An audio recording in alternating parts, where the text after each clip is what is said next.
Bonjour à tous. 7 000 € de stupéfiants saisis sur 2 jeunes de 16 ans. Mardi, des policiers dijonnais ont pris en flagrant délit 2 jeunes dans leur trafic à proximité du Palais des Sports. Ils étaient en possession de résine de cannabis, de crack et d'héroïne. Placés en garde à vue, seul l'un d'eux a avoué son activité illicite. Les deux seront prochainement convoqués devant un juge pour mineurs. 2 nouveaux feux ont frappé la Saône-et-Loire hier. Le premier s'est déclaré vers 11h sur la route des Tronchères au niveau de Saint-Igny-de-Roche.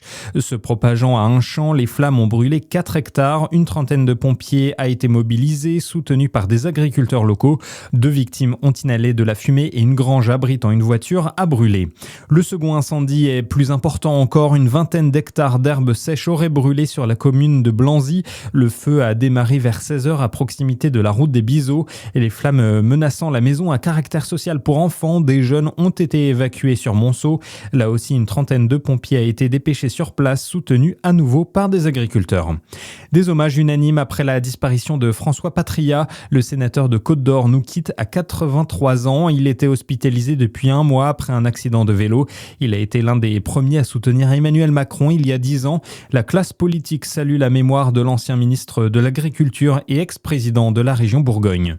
Dans le reste de l'actualité, les critiques fusent contre le gouvernement face à la multiplication des cyberattaques. L'administration fiscale et l'éducation nationale ont été la cible de vols massifs de données en août.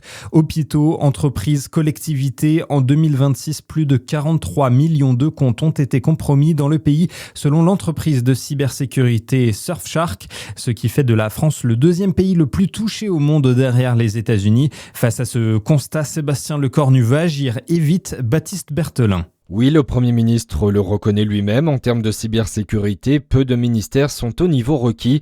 Il demande donc à l'ANSSI la création d'une nouvelle unité cyber, une équipe d'urgence composée d'agents de l'ANSSI capable d'agir à la moindre violation sensible d'un ministère. Cette task force devrait être en mesure d'intervenir en première ligne dès qu'il existe une suspicion d'atteinte grave à l'intégrité du système d'information de l'État. On ne connaît pas encore les détails des effectifs ni les moyens alloués, mais une chose est sûre, Sébastien Lecornu veut aller vite. Il demande au secrétaire général de la Défense et de la Sécurité nationale de lui fournir une proposition d'organisation d'ici demain. Le gouvernement qui a présenté ses excuses en début de semaine face au piratage massif du fisc et le vol de données qui concerne près de 700 000 personnes. Plusieurs parlementaires de tous bords réclament des commissions d'enquête.